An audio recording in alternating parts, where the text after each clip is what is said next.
प्यारे बच्चों नमस्कार। कैसे आप सभी? उम्मीद करता हूँ आप सभी अच्छे होंगे। प्यारे बच्चों, आज मैं ऐसा प्रश्न लेकर आया हूँ आपके लिए जो बोर्ड एग्जाम 100% मिलेगा और बेटा 4 नंबर का मिलेगा।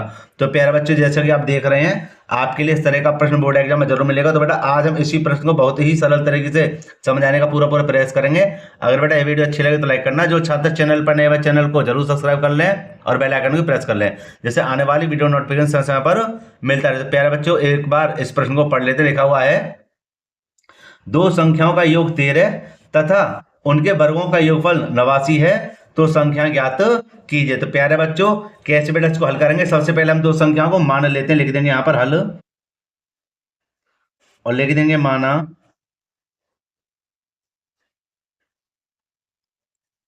पहली संख्या x, दूसरी संख्या बराबर y। ठीक है, अब लिख देंगे यहां पर प्रथम शर्त। प्रथम शर्त और बेटे लिख देंगे दो संख्याओं का योगफल कितना है? 89 है। तो लिख देंगे दोनों संख्याओं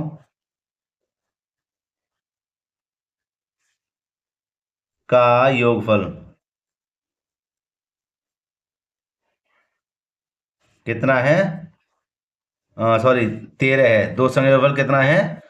13 है। तो दो संख्या हमारी कौन सी है? एक x है, एक y। बेटा इनका योगफल कितना है? 13 है। ये हो गया हमारा समीकरण नंबर 1। और प्यारे बच्चों, इसके बारे में थोड़ा ध्यान से समझें कि कभी भी यहाँ पर देखो, मैंने कई सवाल में बता रखा है। अगर कह दे उनके वर्गों का योगफल 89 है, माने उनके वर्गों वर्गों कह दे, यहाँ पे ध्यान दो, उनके वर्गों का योगफल कह दे या उनके वर्गों का अंतर कह दे, तो वर्गों के लिए हमें क्या करना है? यहाँ पर पहले समीकरण में ध्यान देना बेटा। हमें क्या करना पड़ेगा कि हमें y बराबर 13 तो है, 13 तो है, हम इसको धर लेकर आ जाएंगे पहले पद को, है ना। वो आपकी मर्जी, पहले को लेकर दूसरे को, लेकिन फिलहाल यहाँ पर ध्यान दीजिए, मैं इसको धर लेकर आऊंगा तो काय का हो जाएगा? माइनस का। क्यों? क्योंकि इस y का मान मैं समीकरण नंबर 2 आएगा ना, उसमें आराम से रख तो भी दूंगा। तो प्यारे बच्चों, मैं क्या करूंगा यहाँ पर, अब लिखूंगा द्वितीय शर्त। द्वितीय शर्त। और द्वितीय शर्त में क्या कह रहा था वो? उनके वर्गों का योगफल, है ना। एक बार दिखा दूं मैं, क्या लिखा हुआ है?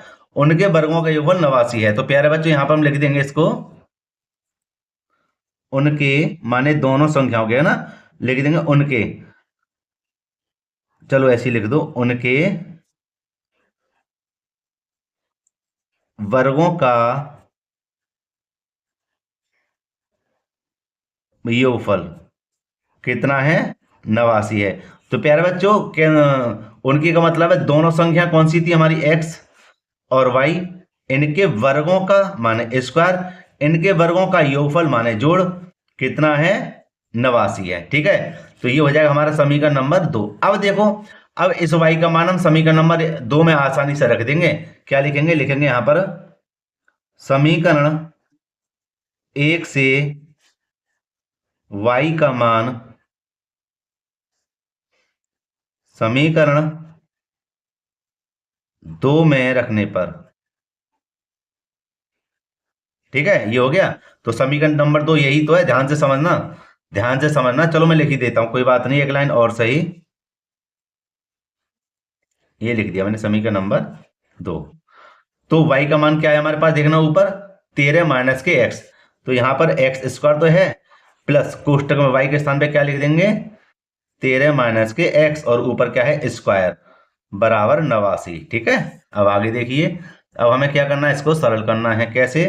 कि यहाँ पर हम एक्स स्क्वायर का एक्स स्क्वायर रखेंगे, प्लस ये हो जाएगा हमारा a माइनस बी का होल स्क्वायर। तो प्यारे बच्चे, हो जाएगा हमारे पास a square b square minus के, है ना, माइनस के 2ab बराबर 89। ठीक है, ये हो गया। अब बेटा इसको करेंगे सरल। कैसे सरल करेंगे जी? कि एक्स स्क्वायर का एक्स स्क्वायर रहेगा, 13 का वर्ग हमारा क्या हो जाएगा? 169, क्योंकि 13 की 13 में गुणा करेंगे तो 169 आएगा। ध्यान रखना, 13 दूनी 26 मत कर देना।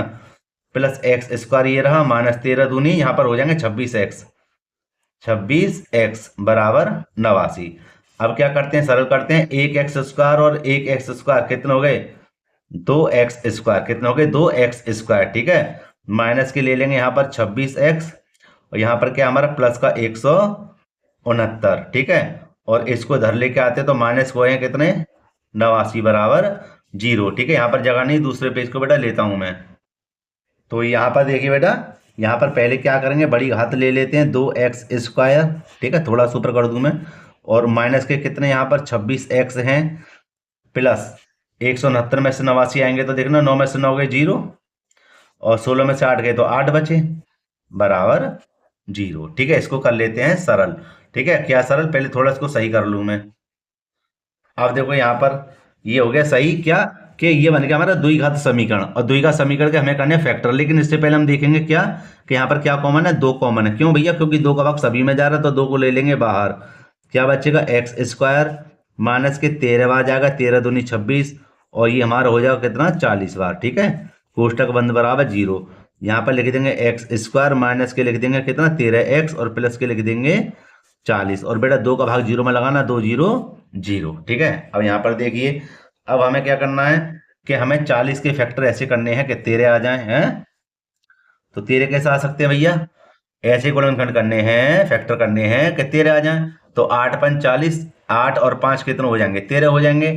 तो यहाँ पे लिखेंगे 8x माइनस के 5x और प्लस के 40 बराबर 0। 2 2 ले लेंगे कॉमन, ठीक है, कॉमन आ गया। अब देखिए आगे कि दोनों में क्या कॉमन है, दोनों में तो x कॉमन है तो x ले लेंगे बाहर। x 2 में से 1x बाहर आया, 1x बचा, माइनस का क्या बचेगा 8 माइनस क्या बचेगा यहाँ 5। क्यों भैया, क्यों 5, क्योंकि 5 का भाग 40 में जा रहा है इसलिए कॉमन ले लिया।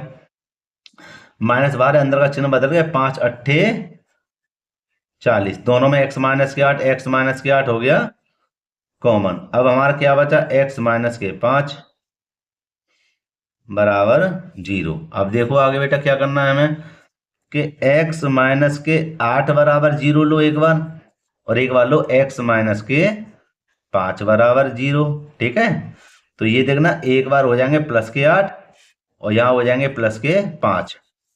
अब यहाँ पर तो 2 आंसर प्लस के आ गए, तो 2 संख्या ऐसे तो हो नहीं सकती है ना, क्योंकि दोनों संख्या x की है, हमें तो एक y की भी तो निकालनी पड़ेगी। इसलिए जो आपका मन करे, जो आपका मन करे x वाला या y वाला, उस मान को ले लो और उस मान का मान समीकरण नंबर 1 या 2 में रख दो, तो हमें दूसरी संख्या प्राप्त हो जाएगी। तो हम क्या करते हैं, इस वाले मान को ले लेते हैं, आप इसको लेके देख लेना, मैं इसको ले लेता हूं और लिख देता हूं x का मान समीकरण 1 में रखने पर, ठीक है। और समीकरण नंबर 1 बेटा हमारे पास क्या था, x प्लस के y बराबर 13, यही तो था समीकरण नंबर 1। तो x का मान कितना हमारे पास 8 प्लस y बराबर 13, तो y बराबर 13 और बेटा इसको इधर भेजेंगे तो माइनस के हो जाएंगे 8, काय के हो जाएंगे माइनस के 8, ठीक है।